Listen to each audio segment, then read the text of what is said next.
أعوذ بالله من الشيطان الرجيم. بسم الله الرحمن الرحيم.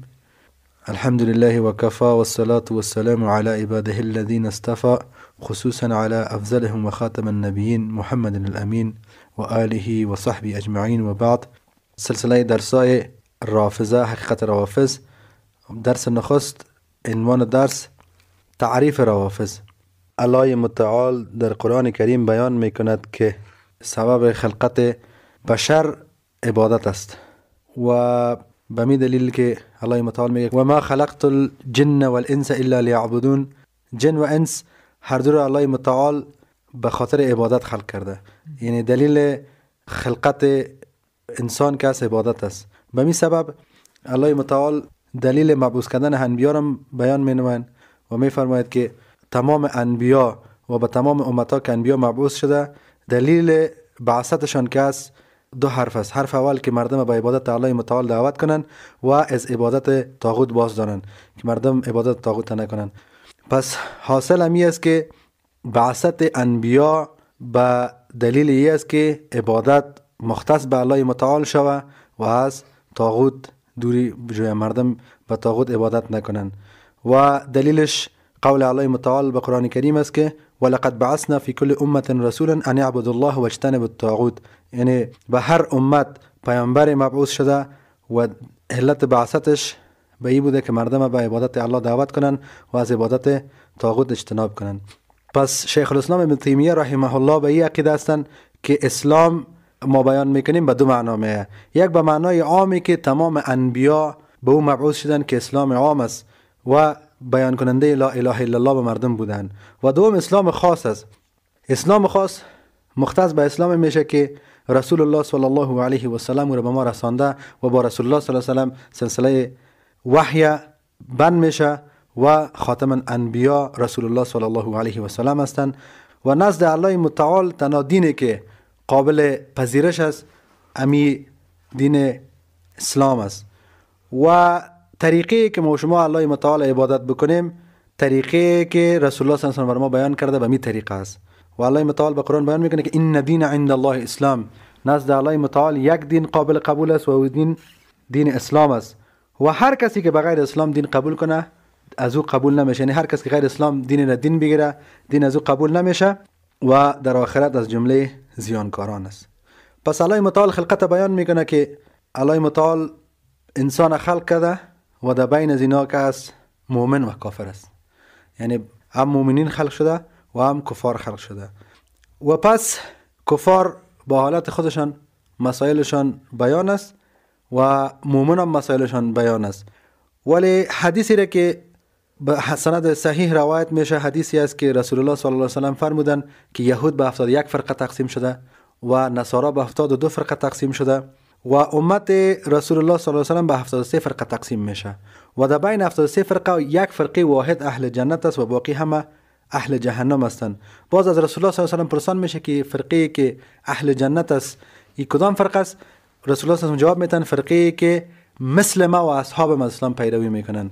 پس به اینجا ثابت شد که پیروی کردن از اسلام به طریقه رسول الله صلی الله علیه و سلم و علی الفهم السلف امی طریقه است که اهل جنت میشن و باقی فرقه ها که از فرقه های دلالت و گمراهی است. باز در قسمت ملل و نحلی که ما شما در امت اسلامی داریم که امت اسلامی به فرقه ها تقسیم شدن، دلالت و گمراهی از یا به دو بخش تقسیم میشه.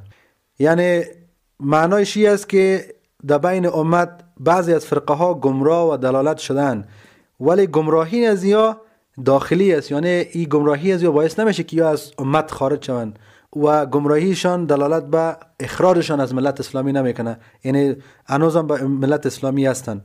و یک فرق گمراهی هایی است که گمراهی های از یا دلالت به کفرشان میکنه و اینمی گمراهی دلیل گرفته میشه به این که اینا از امت خارج شوند و کلمهشان نقص شود. پس این مسئله اتفاقی است که در بین ملل و نحلی که ما و شما بین امت اسلامی میبینیم، روافض فرقه هستند که از اینا گمراهی و دلالتشان دلیل به کفرشان است، یعنی یا از ملت اسلامی فارغ میشن. روی همین عنوان سلسله درسایی که ما و شما ادامه میتیم جواب به سوالهای ذیل است. سوال ابتدایی روافض کیست؟ سوال دوم حقیقت روافض چیست؟ یعنی حقیقت از اینا چی است؟ سوال سوم، موقفشان در نزد اهل سنت و الجماعت چی است؟ اهل سنت و جماعت نام‌هایی است که مثال شما مترادفاشون پیدا میکنین به شریعت، مثلا طایفه منصوره، مثلا فرقه ناجیه. اینی فرقه هایی هستند که اهل سنت و جماعت و طایفه منصوره امینا هستند. به قول شیخ الاسلام ابن تیمیه طایفه منصوره و فرقه ناجیه. یعنی موقف روافض نزد اهل سنت و جماعت چی است؟ و بعد از او حکم روافض نزد ائمه چی است؟ ائمه امت.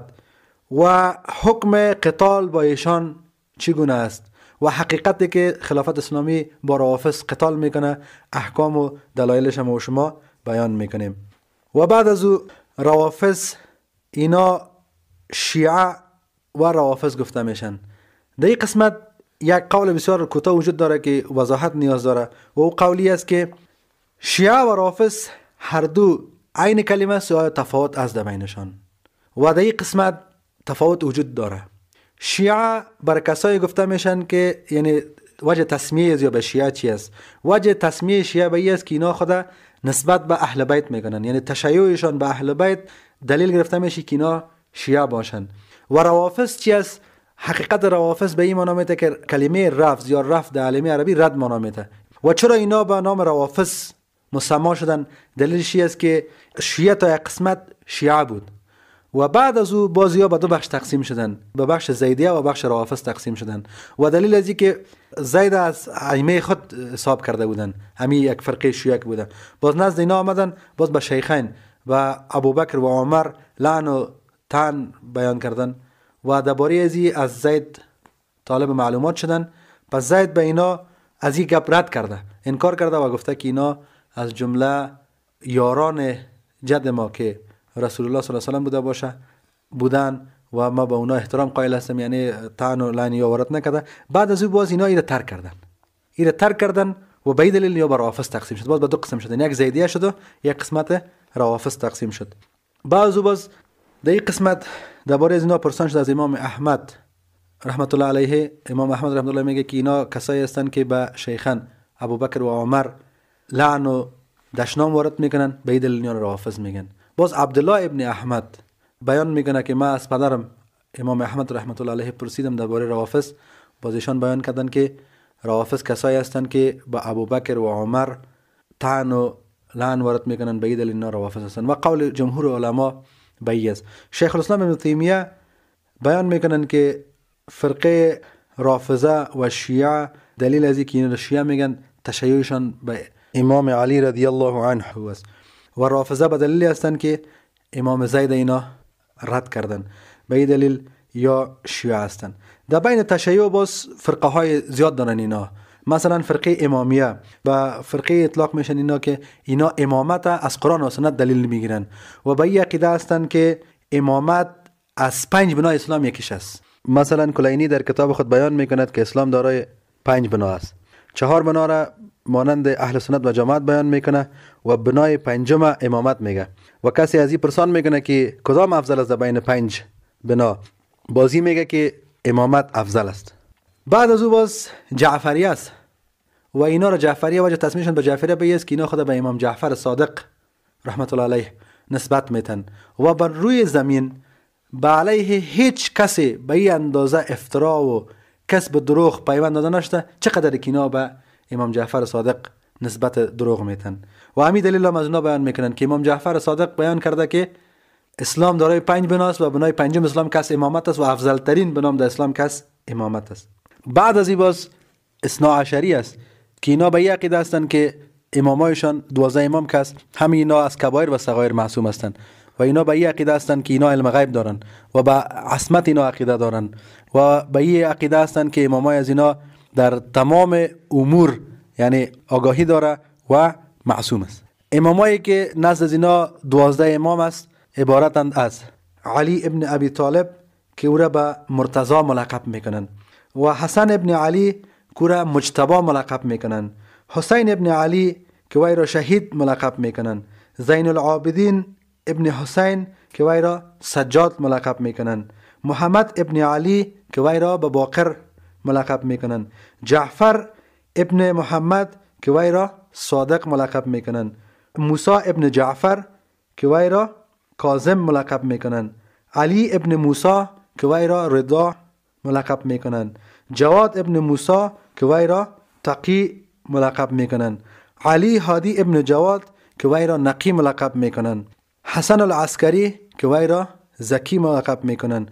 محمد ابن مهدی که وی را حجت القایم ملقب میکنند و نزد ایشان به یک عقیده است که امام مهدی تولد شده و پس به پناه رفته و باز ظهور میکنه. یعنی عین عقیده ای که به یک عقیده هستند که امام مهدی به چای عج مکان داره، مکانش به چای عج است و فعلا در منطقه عج اونجا برازو چندام اینا جمع میکنن به خاطر حفاظت امام مهدی چنده کنن و حتی بزرگای روافض سیاستمدارشون به این عقیده هستند. به طور مثال احمدی نژاد در یکی از بیانهای خود میگه که غرب، ناتو و آیساف به دنبال دستگیری امام زمان برآمدگی است اینا. پس انشالله به سلسله درسایی که تحت عنوان حقیقت روافض است تمام مسائل انشالله از خلای شریعت و به روشنی قرآن و سنت برای شما بیان میشه. بارک الله لنا و لكم في القرآن العظیم و نفعنا و ایاکم بالآیات و ذکر الحکیم انه تعالی جواد کریم ملک بر رب الرؤوف.